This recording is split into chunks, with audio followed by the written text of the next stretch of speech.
I'm DP, this Kingpin Chronicles. And if you want to know how this thing got started and how we get to where we at right now in the game, man, stick around.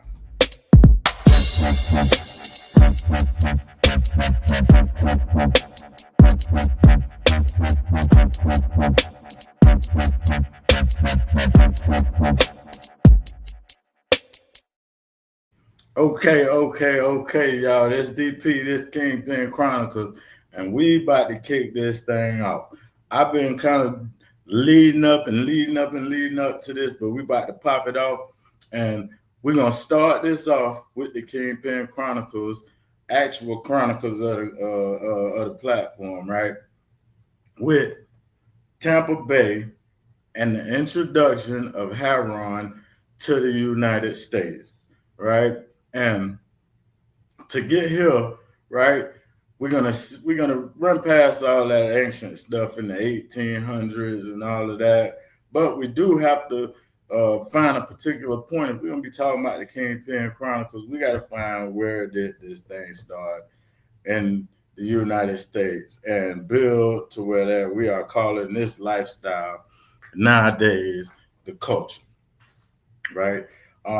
So what we're gonna understand is drug addiction in this country pretty much started out with morphine addiction uh, during and after the Civil War, where you had a bunch of these people that fought in this war that had been injured, and they needed a way to deal with pain. So morphine was introduced to them, and what they found was that morphine was a highly addictive, right, form of treating these soldiers and these people who had been injured in battle. So it began to be a problem in the country alongside alcoholism, right? So what they did was they had a problem was they couldn't make morphine illegal because it was a medicine, right?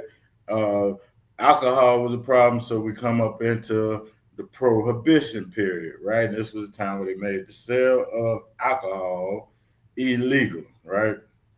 So your first gangsters that you're gonna find in this country are gonna be like the stagecoach robbers, your bank robbers, the cowboys, Jesse James, and all of them dudes, right? And that's where we get gangs from, right? That's where gangs originate. Gangs ain't originate in California with the Crips and the Bloods. That's a myth. The first gangs were these gangs of stagecoach robbers, bank robbers, and people that was stealing, right? That was the first crime, stealing and taking stuff from other people, and other heinous crimes that people committed. But these gonna be your first gang bangers and how gangs, they had the Dillinger gang, the so and so. So gangs started actually, in cowboy times, right? uh, Gangsters, right, or organized crime started during prohibition and the creation of what was called the bonita, right, or the lottery or the numbers game, right. So you would start to see your first criminal minds, right, form in these two ways, right? People that was running liquor or people that was running the numbers game, right? So in the Tampa Bay area, just like everywhere else in the country, these were the two games where you would find your earliest gangsters, your earliest formations of organized crime syndicates, groups, or gangs, whatever you want to call it, right? But what I did was I put together a presentation specifically about the use of heroin because heroin is the first major drug epidemic that was illegal, right? And I'm gonna get into all of that, but this is important with the Kingpin Chronicles and with the thing that we're trying to do because this is going to show and prove the introduction of drugs into the country and how it became such a big thing. And it pretty much all originated right here in the Tampa Bay area. Florida would indeed be your first drug hub in the international drug trafficking market that was created in the early, I want to say, late 1800s. All right, presentation. So we're gonna get into this. I'm gonna minimize myself like that and make this screen big for this presentation. Kingpin Chronicles, right? And let me move myself. Tampa Bay's introduction of heroin in the U.S., right? That's a bold statement saying Tampa Bay introduced heroin in the U.S. So in order for me to be able to make a bold statement like that, I'm gonna have to back that up with something, right? So history is the one thing that cannot lie on itself, right? If we study history and we go to the documents, we go to the records, we can use these records to put stuff in a timeline, right? And get a better understanding of how it started, right? Why it started, what it was used for, and who it was used for, right? And that's the point. I want to show that from the very start, right? Narcotics was made illegal, right? And then used to oppress minority neighborhoods, right? And keep other ethnic groups, right? In a position of power over them, right? And it's been a plan that's been worked out between two groups of people, and I'm gonna show and I'm gonna tell that. I'm gonna show and I'm gonna prove that the government, the United States government, has worked hand in hand with what they term Cosa Nostra, or the United States mafia, right? And the quote unquote Italian mafia and all kind of other mafias. But today we're gonna be speaking strictly on the Italian mafia. To talk about anything got to do with organized crime and gangsters in this country, you pretty much got to start with this. For us to get in the game early in the game, we had to go through these people. We didn't have the connections with other countries and with people in these other places that had these narcotics at the time. We would get there, and we're going to get there. Trust me, we're going to get there. But to start it off, you got to understand who actually put this thing in motion and how it got put into motion. So let's see. Let me make this bigger, and y'all don't worry about seeing me, right? I'm gonna take me clearly off the screen and just talk. To understand this thing and how it got into going, we gotta understand, like I said, morphine, right, was the first addiction, but it was all legal. So I'm gonna read the slide, right? The head of Bayer, we all know what Bayer is, right? Bayer, they sell a little aspirin right now, and we know what Bayer is, right?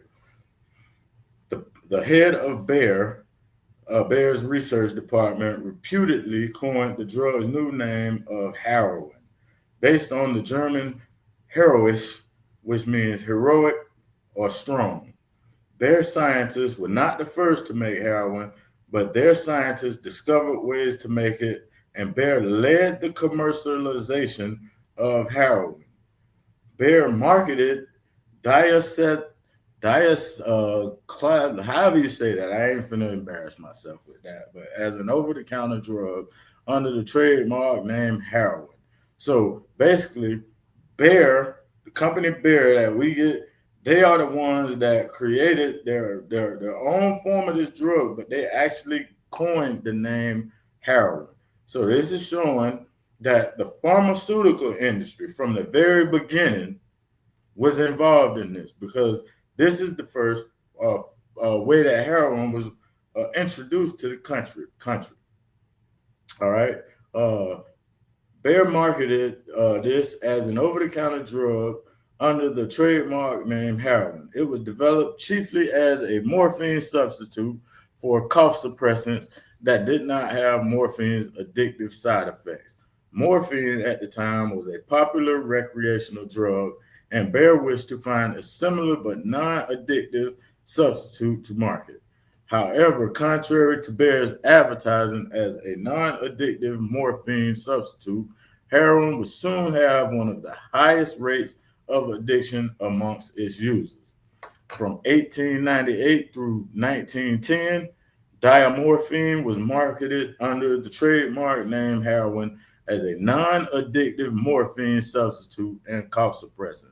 In the 11th edition of Encyclopedia Britannica in 1910, the article on morphine states, in the cough of whatever that is, phthisis, minute doses of morphine are of service, but in this particular disease, morphine is frequently better replaced by codeine or by heroin, which checks irritable coughs without the narcotism following upon the administration of morphine.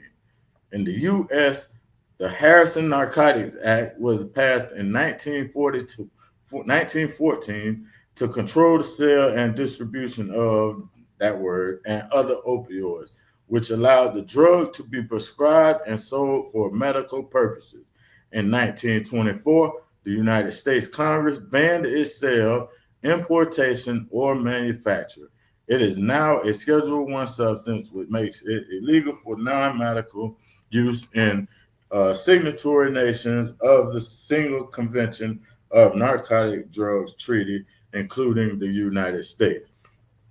So the reason for this slide is to explain that morphine, right, was just like a recreational drug. Like they done made weed a recreational drug where they say, okay, you can smoke weed, it ain't bad, it ain't, morphine was like that. And then when they created heroin in these labs, Bayer was one of the people or one of the pharmaceutical companies that jumped in the game and was selling heroin over the counter as a cough suppressant, and they was using these drugs for all different kind of things. Y'all got to understand, up until these two acts that I just mentioned, the Harrison Narcotics Tax Act, right, and the Narcotic Drugs Treaty, cocaine and heroin were legal, and they were used in everyday things in the United States. Coca-Cola is widely known for having cocaine in it up until these laws and acts were passed, and it was just all you could. It was wasn't no regulation. You could do what you wanted, right? So let's get a little bit more into this Harrison's Narcotic Tax Act. As with anything in the United States, right?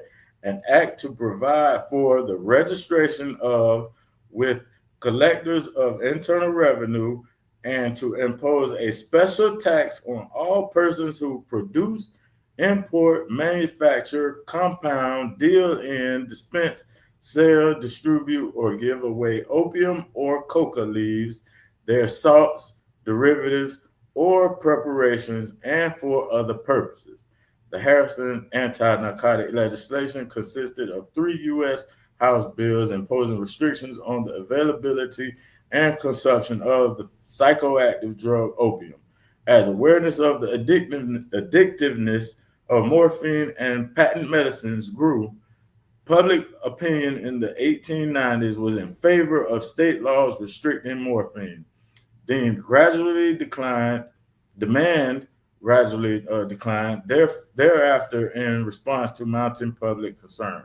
Local and state regulations and the Pure Food and Drug Act of 1906, which required labeling of patent medicines that contain opiates, cocaine, alcohol, cannabis, and other intoxicants. By 1914, 46 states had regulations on cocaine and 29 states had laws against opium, morphine, and heroin.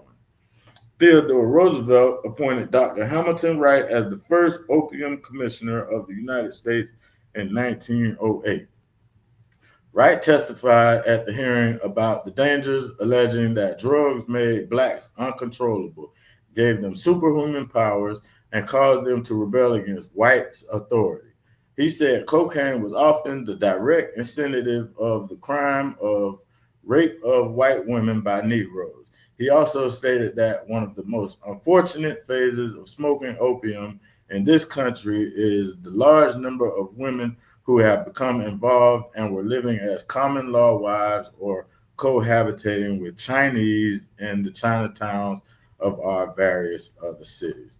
So basically, you see that they pushed these laws, and one reason was because they wanted to be able to tax the import of these narcotics, right? It's all about the money. They wanted to be able to tax it. So what they said was, okay, we're only going to allow people that's going to allow us to tax the importation, right?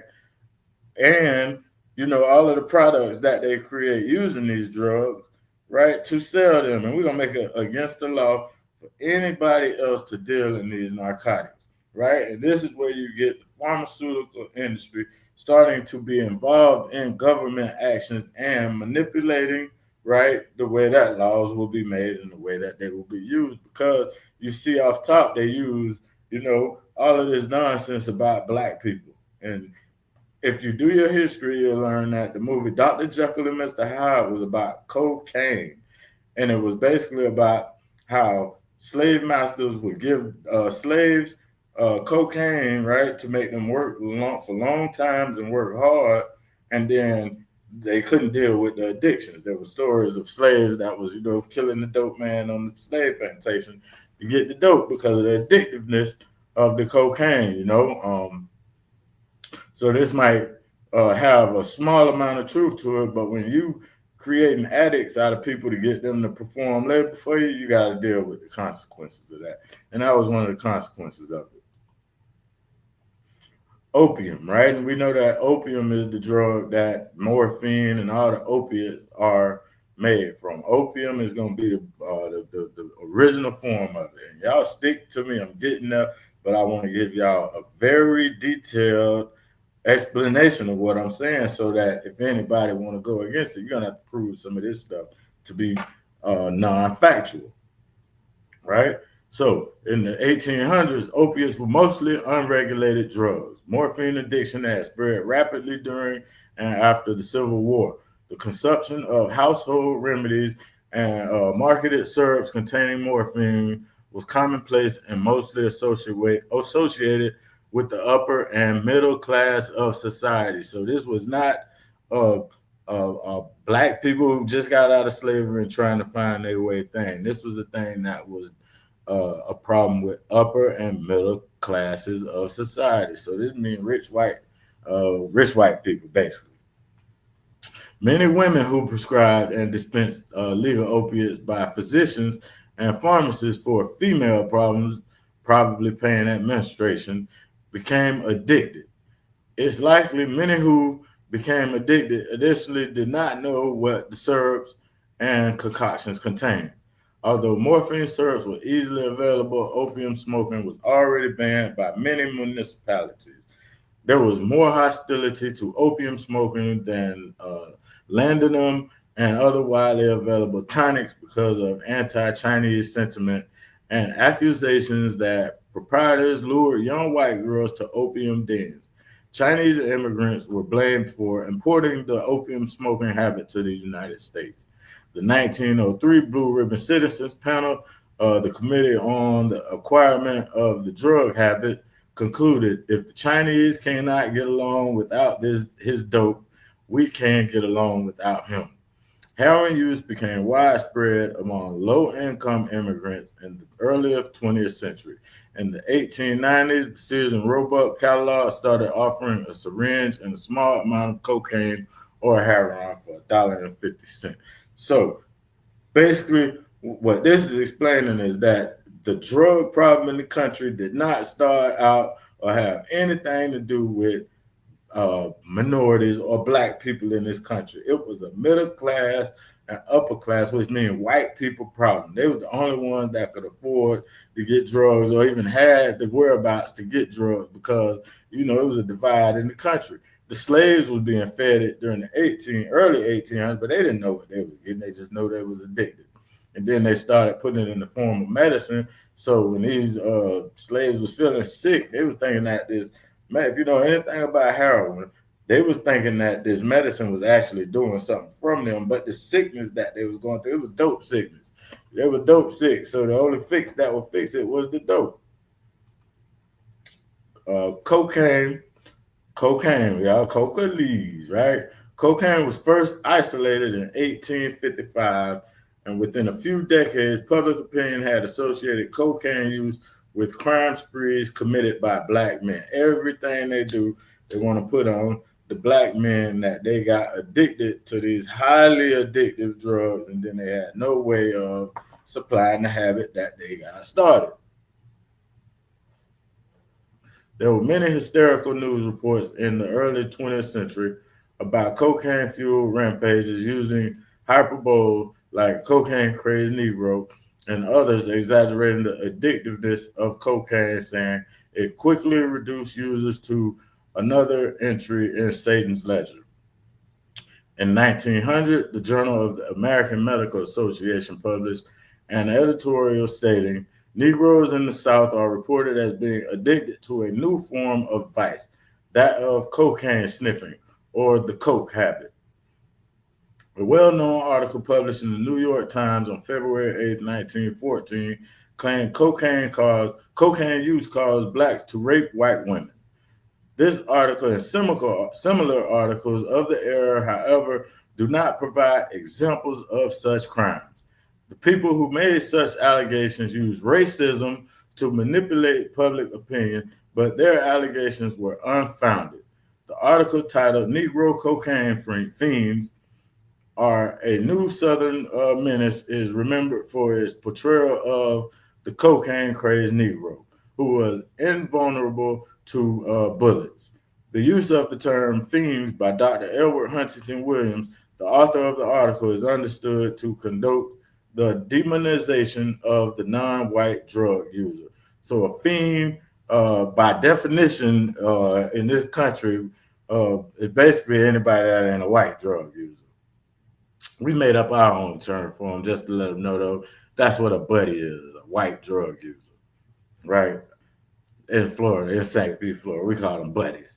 Just to straighten the record a little bit right there. But according to historian David F. Musto, public opinion about cocaine turned negative as newspapers and even Good Housekeeping scapegoated the drug to explain rising crime in the South.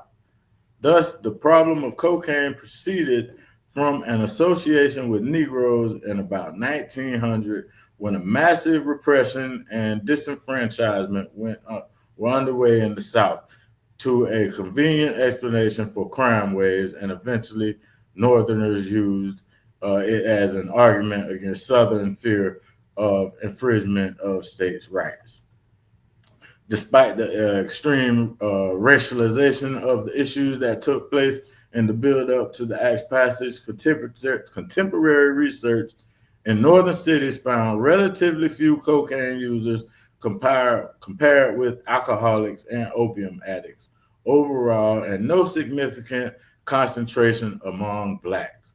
Blacks did use patent medicines containing opiates and cocaine for pulmonary conditions. It's possible that higher rates of disease among blacks in the early 20th century may explain why blacks consume patent medicines more than others. Now, we're going to get into it, right? And I'm showing a map right here. Let me turn this overlay off so we can see the whole map, right? And right here we see where I'm claiming, right, that the earliest known U.S. drug trafficking route, right, was from Asia into France, right, then into Cuba, right, and from Cuba it made its way up into Florida and would be trafficked, right, to these other states, right? And I got some states listed mainly, but we know that this thing, it went everywhere.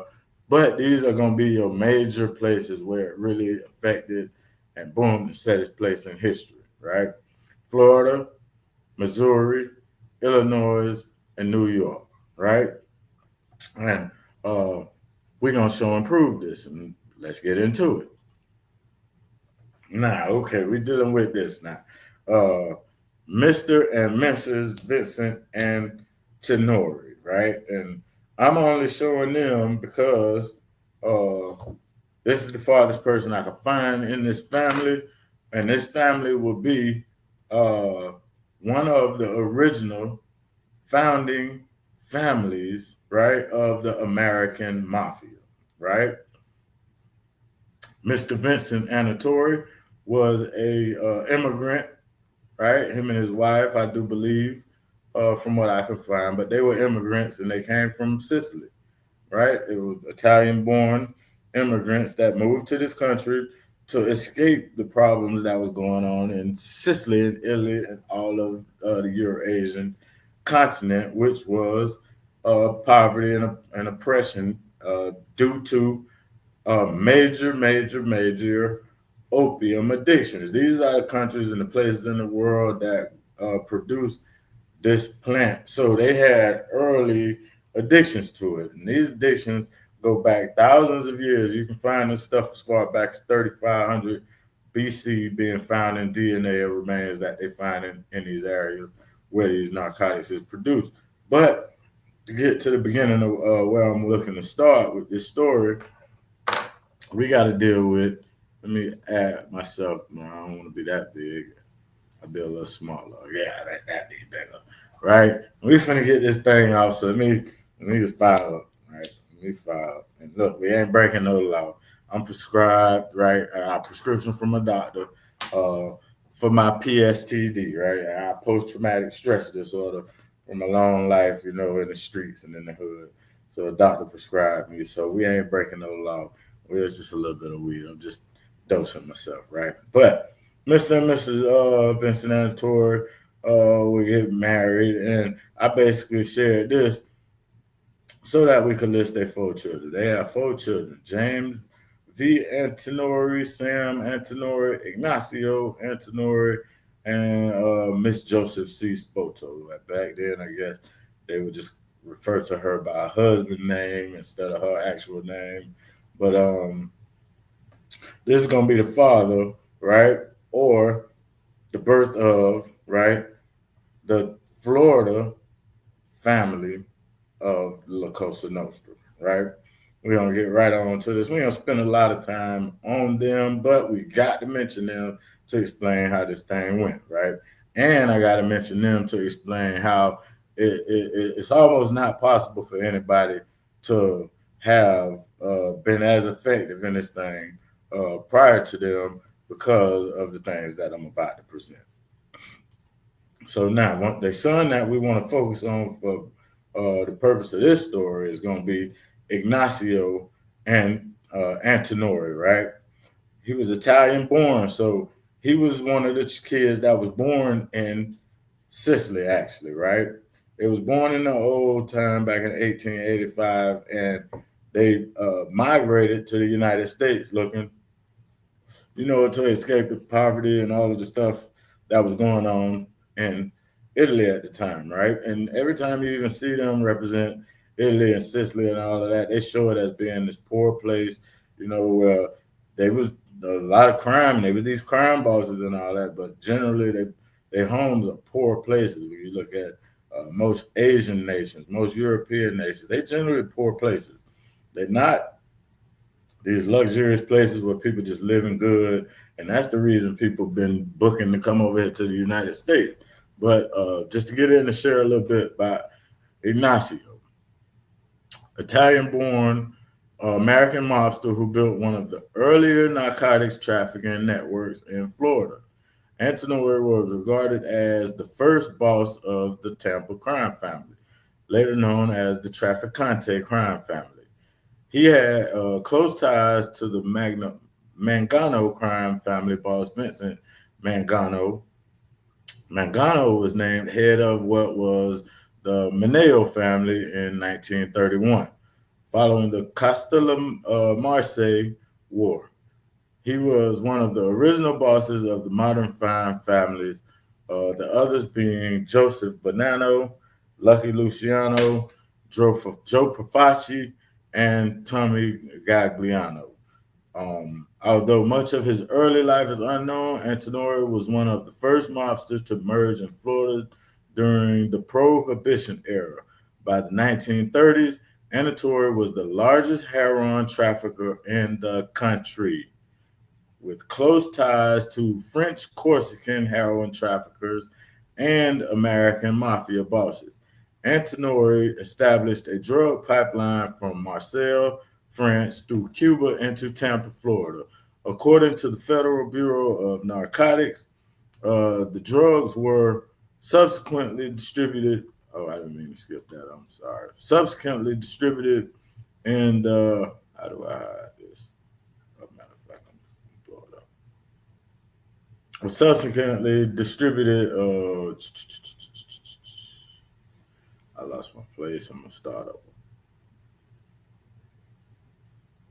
According to the Federal Bureau of Narcotics, the drugs were subsequently distributed in the Midwestern United States, primarily through St. Louis mobster. Uh, I can't see the name on there; it's got it blocked off. And Kansas City mobsters. Matter of fact, let me just blow this up. Buffer and Impastato, however you say that, pronounce that. Butcher his name, and I know it. But Thomas Buffer and Kansas City Mobsters Nicholas and Pastor James, uh, DeSimone, and Joseph DeLucia. But why is not Ignacio Antonori, right? Why don't when they're talking about the formation of the mafia, why do we hear about Joe Bonanno, Lucky Luciano? We hear about those two, but we do not hear that the Tampa family was one of the original of the five families of the La Cosa Nostra, which was formed by Lucky Luciano, right? After the Costa Malarse War. And that's where they killed that's where they lucky and all of them. They had the boss of all, the capo di capo, right? They got rid of that. It was the boss of all bosses, and they created these five families that will work together. And this Ignacio Antonori was one of the original families, and he was the one with the connection to the people in France that was producing this new drug called heroin. This was the connection. This is the origin to the French connection. They misnomer it, right? Or they give it the name. Well, we're gonna get into that. I don't want to skip because it's in the slideshow. I'm getting ahead of myself. Right? Around the same time, right? We got this brother, right? He was a young brother, Charlie Williams. He was born in 1903, right? And died in 1953. But this was a dude that was in St. Pete that had the city on lock. This was pretty much what we call, I'm going to blow this up so I can read it. And this is from, I believe, 1920, right here. Charlie Williams, a husky Negro youth of 17 who lives in the scrub area or section of the city, when not in jail, will get plenty of switch movement. As it remember, basically this article about this dude Charlie Williams, and it's just showing that when he was young, you could come back to the video, pause it, and read it. But I don't want to get into this. But this basically about how he had went to Tampa and went in a jewelry store and ran out with some Rolex watches or whatever it was, Swiss movement, expensive watches. But he was at a young age into hitting licks, and he was a thug. He was a I guess we would call a gangster, right? A little bit more about him, right? And this go on, and this is around. These articles are from 1922, so this is 5 years after the last article where he had to do time working on the railroad as punishment, right? Instead of going to prison for robbing a jewelry store for some watches, right? So now this article right here is where it's showing 1922, right? It said Williams before St. Petersburg police. Mayor Mitchell says bosses will not run town while he is in charge, right? So now let's just read a little bit of this. A beginning was made in the campaign against bootleggers in St. Petersburg when Charlie Williams, a Negro, was fined $100 on the charge of having in his possession more than a gallon of intoxicating liquor. Municipal Judge C.E. Spear spent the morning hearing the case as the Negro made a hard fight through his lawyer from Tampa. This was the first fine imposed under the new city ordinance, which follows the lines of state prohibition law and is designed to give the police concurrent jurisdiction with the county authorities inside the city limits. Fully organized for big business in moonshine liquor, Charlie Williams, a Negro, was chapped yesterday by the local police and is now in jail to be given trial in state and federal courts for violation of prohibition. So we know that this dude he was running liquor. He was in the bootleg game, right? And that's another one. Charlie Wilson granted injunction against operation of train on his property.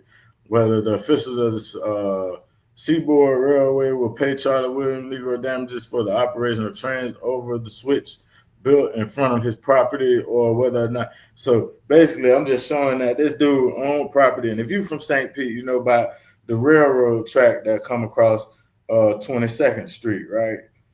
This dude owned property, right? I believe on like First Avenue where the train track crossed right there. And the city was, running a little switch where it go different directions on his property and wasn't giving him nothing. They were just basically trying to muscle. This goes to show two things. The brother had money to fight against the city, and he had that money because he owned property. This was a boss. We talking about the early 1900s. This dude already getting money and labeled as a boss. Right, it's in 1922. Bosses will not run town. It's about Charlie Williams. He was a young boss, 21, 20 years, 22, 23. Now he about 25, 1922, 23, wherever he at. But we know that this is a young boss. In today's time, this dude would have been a millionaire. He would have been a multi-millionaire in today's time, right? And this right here, one of the things that he had to go up against. This is a literal actual picture of the Ku Klux Klan burning a cross in front of his yard because the dude getting off, man. He's shining, and that's all they could do. They hated to see us in power. They hated to see us doing anything, and they thought, this was the way to do it. So St. Pete don't think that it wasn't here, and that these grandchildren, these great-great-grandchildren, and these descendants ain't around because the Klan was in full effect in St. Petersburg, Florida. This is a cross burning in Charlie Williams' yard. They did two of them, I believe three of them this day, and we're gonna get into it. They did it this one and at another person house that we're gonna get to in a few minutes. But Charlie Williams was a dude that was in St. Pete during the early 1900s that was getting money. He was a gangster. He was our form of, I guess you could say, Bumpy Johnson. See, but this predate Bumpy Johnson because Bumpy Johnson, they were around the same age, but it's the 1920s and he a boss. Bumpy started out up under the Queen, right? The Queen was doing her thing. She had Harlem sold up, right? And Bumpy was an underboss or up under the Queen. Charlie Williams was the boss, and we talking about this 1922 right here, right? And this dude was a boss. This predate Bumpy, and I ain't knocking nobody, and I ain't knocking what people got going on, but this is just to show that it not only was going on in New York, it not only was going on in Maryland or Chicago or Detroit or all of these other places that was that had black people there, right? But it was going on in the South. And one thing y'all got to remember is that a lot of the black people in those states, New York, the tri-state area, whatever you want to call it, the DMV, California, the West states, all these other states, y'all got to remember y'all family and y'all people migrated from the South. So all y'all origins come back to the South. Ain't nobody get off and go to New York. Y'all migrated there once they cut the chains loose. We was in that Southern Belt, North Carolina, on around to Texas. That's where we was. And we migrated from those areas after the Civil War, you know what I'm saying? And we wound up in Harlem. We wound up in Chicago. We wound up in Michigan. But all of y'all families are rooted in the South. And that's just the facts. That's just the facts. Y'all knock us and talk about we country and all that. It's great granddaddy country, right? A lot of y'all You know, if you're older than me, your mama was probably country because she came from down south. And they migrated up there thinking that it would be a better place, that they could get away from this type of stuff right here. So that's why y'all wound up in the north. But y'all origin is in the south, right? And Charlie Williams is 1920, so y'all got to go back. And this is Harlem Nights time. You see what I'm saying? Harlem probably had that thing going on, but you got to document it. You got to document it, right? So, and you got to just put that black people had that power during that time, because even during this time, you know, white black people was up there, and you know it was a little bit more freedom, but you had, you know, a bunch of stuff that was going on different. There was a lot more immigration going on to those areas, so you had more people from different areas of the world conglomerating in New York than you did in Florida at the time. All right, so let's move on. Right. Now we're gonna get on the topic. That talk, right? This was another of the families that was in the area during the time of the Ignacio family, or the Antinori family, right? Santo Trafficante Sr., right? A Sicilian-born mobster, right? He was an immigrant. He came from Sicily, so he's from the old family, right? And father of the powerful mobster Santo Trafficante Jr. Santo Trafficante Sr. gained power as a mobster in Tampa, Florida, and ruled the mafia in Tampa from the 1930s until his death in 1954. Trafficante was heavily involved in the operation of illegal bolita lotteries, right? During his reign, Trafficante was well respected boss with ties to Charles Lucky Luciano and Thomas Lucchese. During the 1940s, Trafficante Sr. maintained a strong alliance with Tommy Lucchese, the boss of the Lucchese crime family in New York City. Lucchese would help train his son, Trafficante Jr., in the mafia tradition. So basically, what I'm showing is that this early mafia, right, in Florida had connections to the earlier or the builders of the families in New York, Chicago, Kansas City, and these other areas, right? And these are original ties back to what they call the old country, Sicily, right? These people came over here, escaping the poverty, right, the drug abuse in their country, their native lands, coming over here looking for a better place. And basically what they found was a gold mine of people that was, you know, blind to the fact that the addictiveness of these narcotics. They had saw it at home, right? And that's why you see in the early mafia, they got this false bravado that they always pushing at the mafia didn't deal in drugs. I'm proving that 100% false, because I'm going to show and prove that the mafia is the ones that originated the narcotics trafficking game in this country. And trafficking, the statute is actually named after this dude right here. The statute was made, trafficking is named after this dude right here, Santo Trafficante Sr., who in the Trafficante family, who are the fathers of trafficking illegal narcotics into this country, both, right? Cocaine and heroin. Nobody did it before them. You got to show and prove it. You just got to show and prove it. We're going to get on with this. Charlie Wall, good old Charlie. Charlie was a good old boy. Charlie was a European, right? Lived from 1880 to 1955. The young Charlie spent much of his formative years frequenting the gambling dens of Tampa, and at some point, he took over the city's criminal and political underworld. So in Tampa, this was the boss of the numbers game. In St. Pete, you had Charlie Williams. In Tampa, you got Charlie Wall, right? Wall rapidly gained status within the criminal underworld from his early endeavors in the operation of several gambling, prostitution, and illegal numbers rackets. Wall ran Tampa from the Ybor City neighborhood and employed Italians, Cubans, and Irish into his organization. His closest associate was Evaristo Tito Rubio, a Cuban mobster and co-owner of the El Dorado Club. Additionally, Wall was prominently involved in organized corruption of judges, politicians, and other government officials, facing little opposition from the law or other criminals.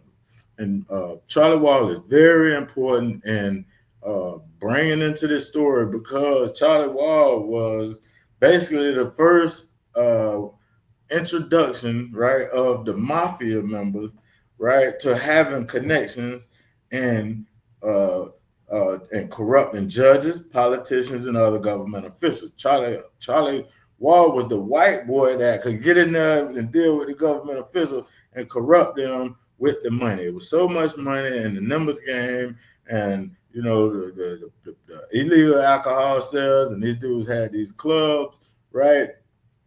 But Wall was the go-to to get, you know, the judges when these dudes would get busted. The numbers houses would get kicked in.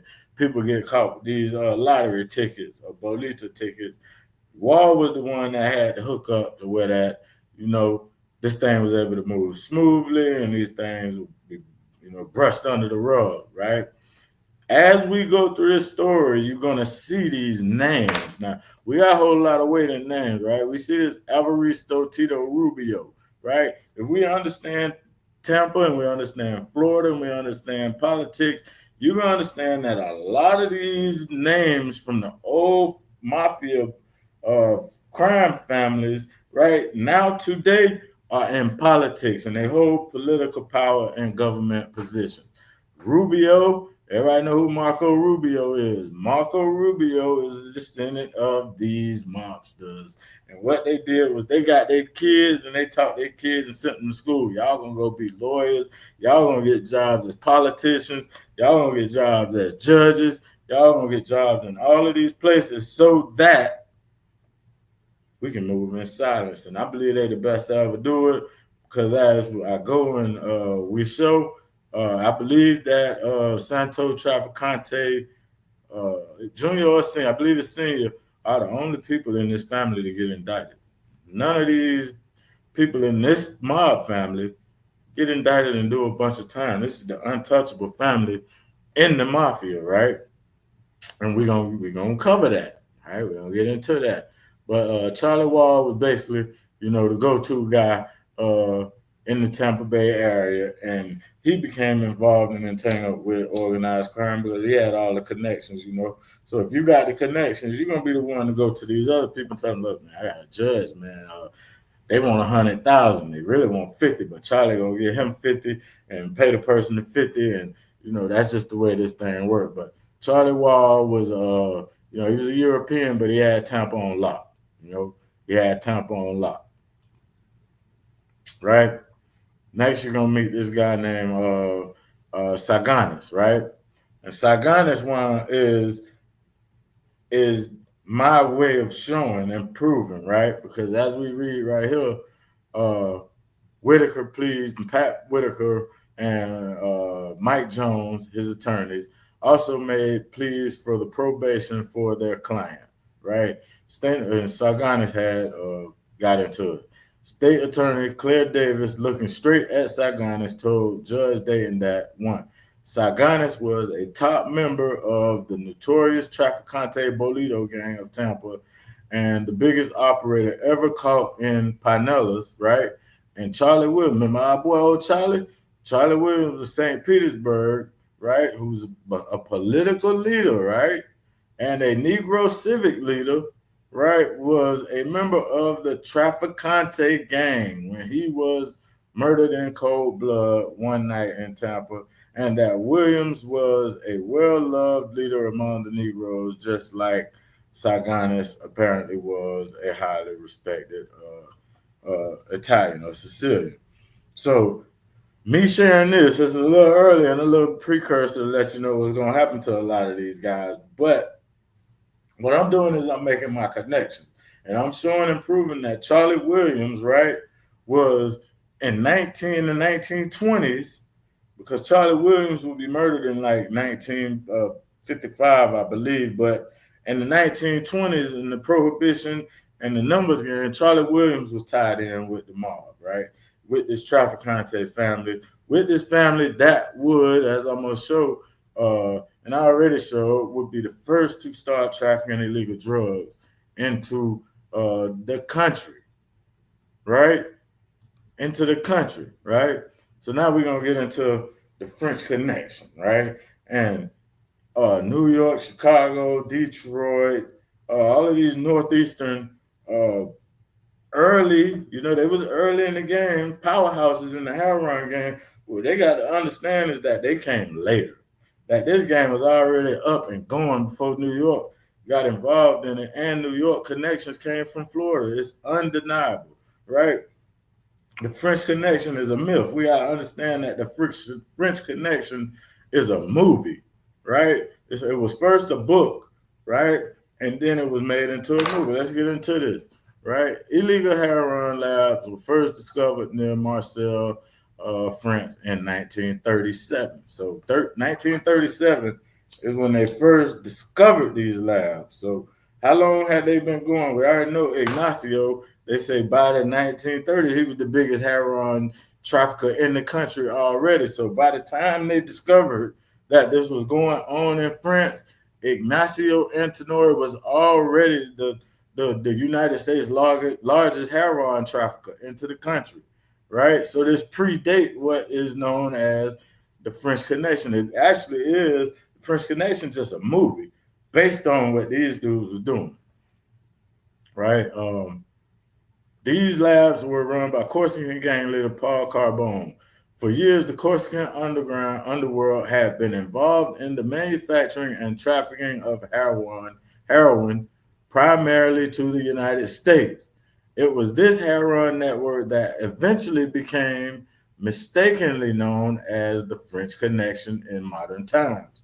The true version was a scheme through which heroin was smuggled from Indochina through Turkey to France and then to the United States and Canada. The operation started in the 1930s, reached its peak in the 1960s, and was dismantled in the 1970s. It was responsible for providing the vast majority of the heroin used in the United States at the time. So now, that just, dispel, and y'all could look into this, I'm sorry. Look into it and look up the movie The French Connection, right? That movie came out in, I want to say, 1972, right? So this movie was basically created in 1972 based on a book that was written at a later time, and I believe we get into that a little later in the slides, right? But we want to get into this, right? During the late 1920s, right, a turf war began between Charlie Wall and Ignacio Antinori. So Charlie Wall got into it with Antinori, but they was backed and dealing with the Trafficantes. So it could have been the Trafficantes playing puppet master behind the scenes, because Ignacio was getting off. He had that plug. They was eating. They was making millions of dollars in the 1920s and early 1930s off heroin. This we talking about billions of dollars in today's time, right? So what happened was it became a beef between these two families, right? It was really three families. During the later turf war began, they fought each other as well as Trafficantes for control of the numbers racket in the Tampa area. By the 1930s, Ignacio Antinori and Charlie Wall were in a bloody war for 10 years, which would later be known as the Era of Blood. Eddie Varela, Rubio's former partner, Tito Rubio, former partner at the Lincoln Club, was gunned down on the 31st of January 1937, and Tito Rubio, that is, himself was killed by a gunman while on the porch of his home on March 8, 1938. The feud between Wall and Antinori came to a head between factions of the Antinori gang, dissatisfied members of Chicago and St. Louis criminal outfits to whom Antinori was supplying narcotics, and Wall's organization. On the morning of October 23rd, 1940, Antinori was shot dead at a local restaurant while sipping his morning coffee by two gunmen.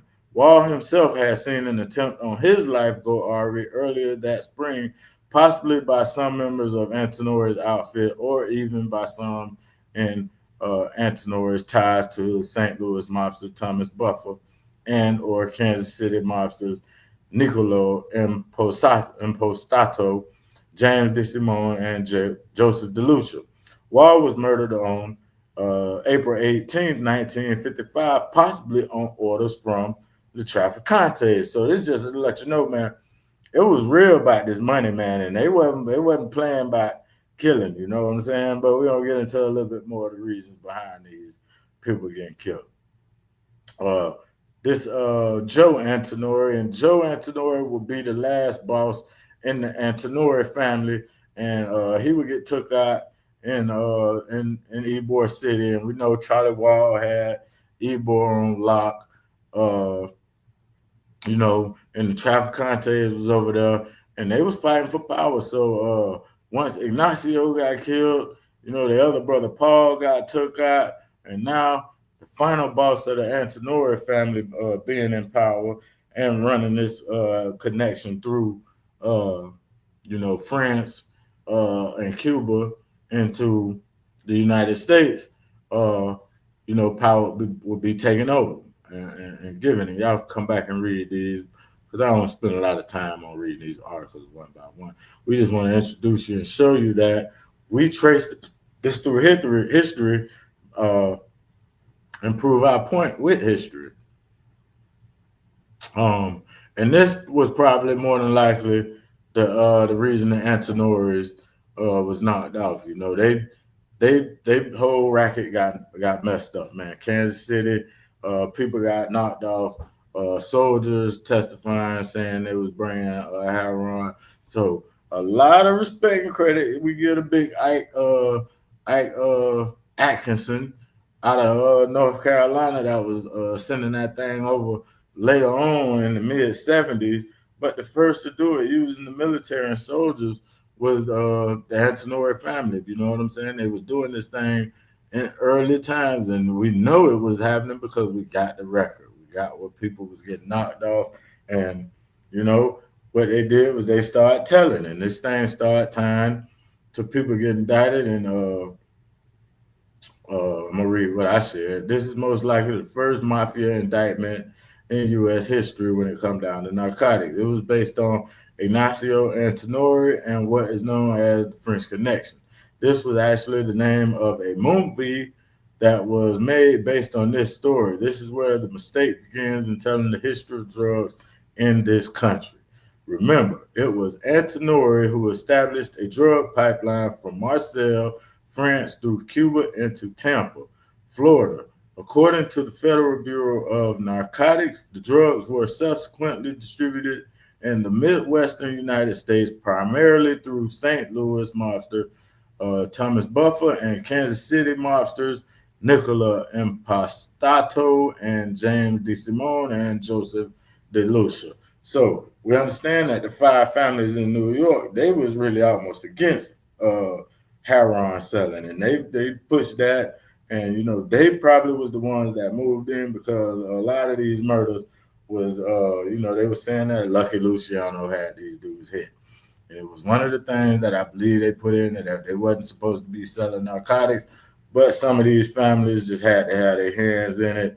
And this thing started trickling to New York and put the bosses of the five families in New York in danger. And the five families in New York held themselves to almost, in my opinion, and history kind of treats them as being separate from the rest of the families in the mafia. And every state generally had a family in the mafia, but you had five major families, and you gotta remember that the Trafficking family is one of the establishing families, right?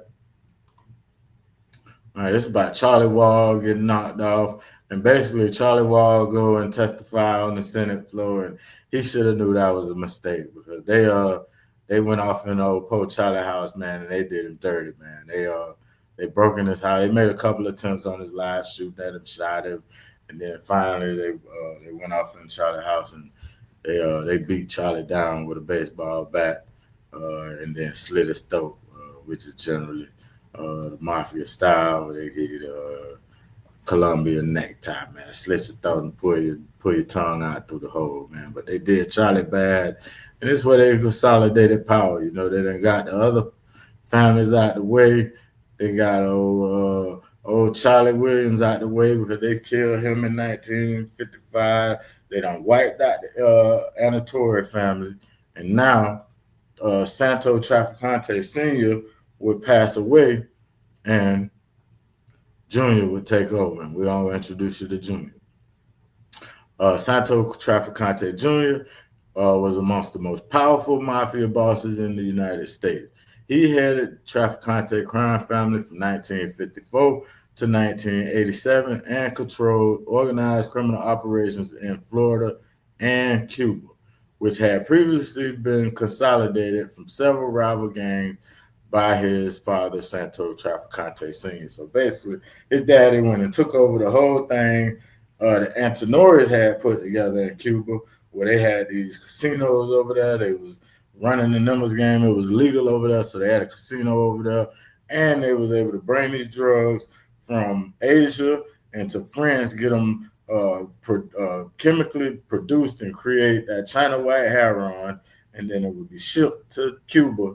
And from Cuba, it would find its way into the United States, and later they would start shipping it into Canada, and from Canada it would find its way into there.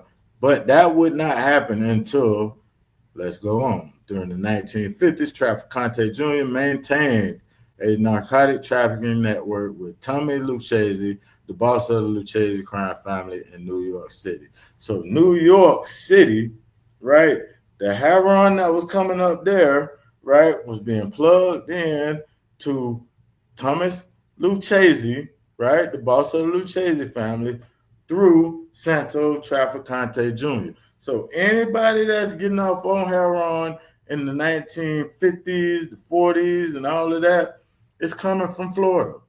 It's coming from Florida. The New York family, the Kansas City family, the St. Louis family, the Chicago family, all of them, you had to know these dudes because they was the one with the connect. They was the one with the route, right? Trafficante Jr. had known Lucchese since the 1940s when his father and Lucchese had trained him in the mafia traditions. So that's telling you that before he took over, his daddy was the plug.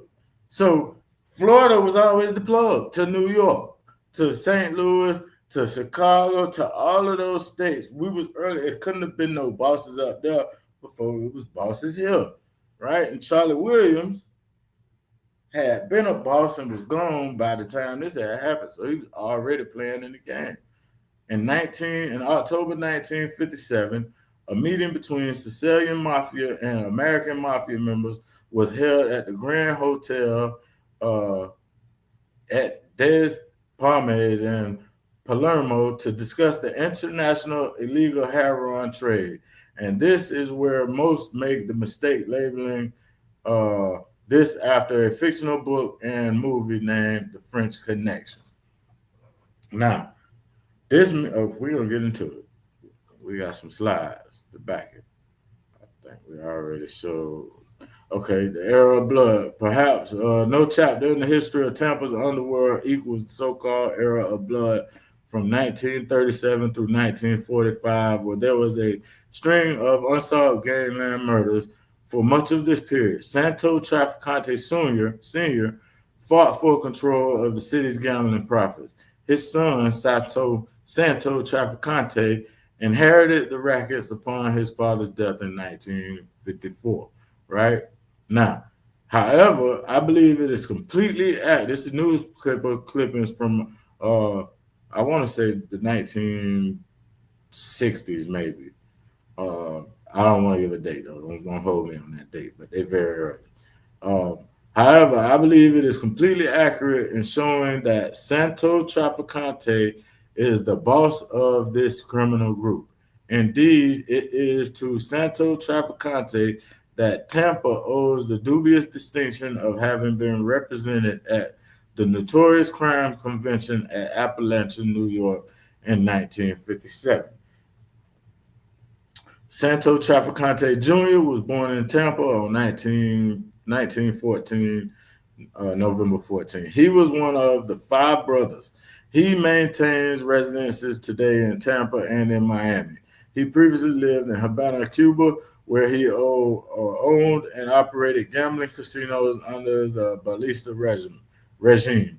When Fidel Castro took over, Traficante's gambling operations were stopped. He was expelled from Cuba and returned to the United States, right? So this is showing that Traficante Sr., and this going to go into, these are some major factors, and this show that Florida, for some reason, is left out of this thing, man. I'm going to take me off the screen so that we can see these whole things, right? And I can read them in whole, right? During the 1950s, Santo Jr. was making a national name of his own. It was the younger Santo who was nabbed by police on a chilly November day in Appalachia, New York, at a so-called summit conference of 63 mafia leaders in 1957. Trafficante reportedly has denied being there, but two state troopers who participated in the raid confirmed Trafficante's presence for the St. Petersburg Times. I remember, we're going to skip that, but he was at this meeting in 1957 where they pretty much re-brought the mob back together and came up with the rest of the families wanting in on the drug trade, right? In 1966, he attended the Little Appalachia meeting of 13 alleged mafia meetings, right? That one. And then now this one right here. He checked out of a hotel suite in New York City 1 hour after the 1957 slaying of Albert Anastasia, a gangster sometimes called the Lord High Executioner of Murder. Now, I'm not saying nothing, but he was in the hotel under a fake name, right? And, you know, the next day, the hit on Albert Anastasia, who was the boss of all bosses at the time, you know, get knocked off. I ain't saying he did it. I ain't saying he did. But we know that he was definitely a suspect in the hit on Albert Anastasia. Why is this not told to us in history? Why are they hiding the Florida family and the power that they held, right? And the next one, he journeyed to the far east and southeast Asia in the late 1960s, allegedly making contact with drug dealers trafficking heroin. And in 1972, police say he traveled to Spain, France, and Italy. The same summer news they reported that Trafficking alone might be powerful enough to patch American Cosa Nostra ties with international drug traffickers led by the Corsicans, right? So the Florida family was the ones that had to go back and patch up things after 72, or tried that patch up things in 72, right? And basically the French Connection had got tore apart in, I want to say, early 72 or 73, but the mob came to Trafficante and said, man, we need your help, man, to go back over there and holler at the people over there. They, you know, y'all know them. They know y'all, right? All right. So next, right? So that confirms, my bad. That confirms the origin of the French Connection going back to Florida, right? Next, reportedly was visited by Jack Ruby while in prison in Cuba in 1959. Our information was that it was a single meeting in the summer of 1959, which leads to predicted John F. Kennedy's assassination 14 months before the president was murdered, according to Boom Boom Boom. So now we know that the Traficantes was over there and they was beefing with Castro. They was beefing with all these people. And it's alleged that the government was using these same mafia people to try to get to and put a hit on Castro. And we all know about Malcolm X making a comment when JFK got killed that was just these chickens coming home to roost. He was speaking on the United States government having ties with this mafia family and trying to use this family to take Castro out, because Castro was actually messing with the flow of the narcotics in the country. Castro was trying to stop these crime families from using Cuba as their gateway into the United States, and the government was trying to go up against that, and they had the I think it's called the Bay of Pigs, but it was beef behind this, and they was fighting, and it was all based on the French connection and them getting this dope into the country. So this is why they hide this history. This is why they allow New York to take credit, like they was, or they had a big part in the heroin epidemic in this country. When I'm telling you, it started right here in Tampa area in Florida, right?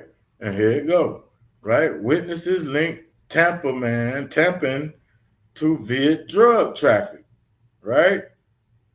So Santo Trafficante is the one that in these articles, right, on Congress, that's Nixon right there, you can see, right? But they're saying that look, these Corsicans allowing these drugs, they the plug. These people in Tampa, this is where this dope, this is where the heroin problem coming from, right? So we can tell the story about it all, but this is my way of showing that the dope game started right here, and the Florida people had to come in the game before anybody else because it hit Florida and then it spread to the rest of the country. That's undeniable fact, right? Let's get into the meat and the juice of this, right? Now, this gonna lead to the end of this episode, right?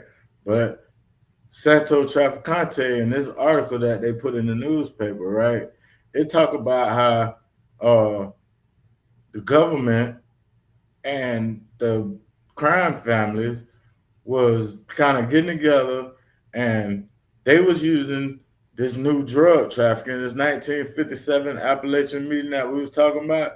This is where they met up, and they decided that they was going to use the importation of heroin to oppress the black neighborhoods and, you know, use the drug in the way that it had devastated their homelands, right?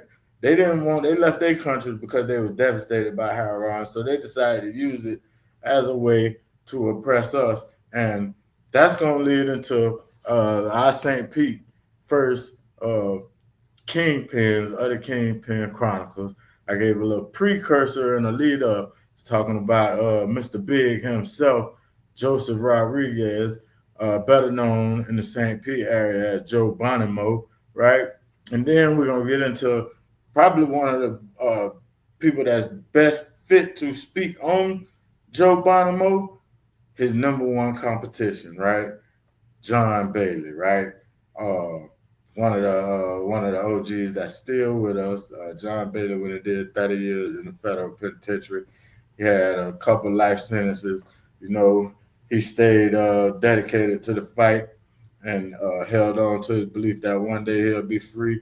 And they cut the brother loose, and now he out here doing great things. He got a bunch of programs that he's gonna come on, and when we spend our time with him, getting his interview and going into Mr. Joe Bonimo and himself, I let him introduce those programs at that time.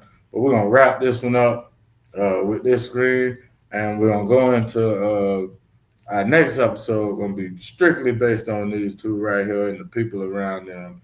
It's gonna be showing that these two people right here was probably some of the earliest African American black heroin kingpins in the United States history. Joe Bonimo, you know, in the late '60s, he was a heroin kingpin already, right? And we know that, you know, the original dope boys, as far as the Trafficante crime family, was from this area. So it's got to tie together some way. And we had John Bailey on here. We're gonna clear all this up. But I told y'all I was gonna do it, right? And I did it, and I think we kicked off and got off to a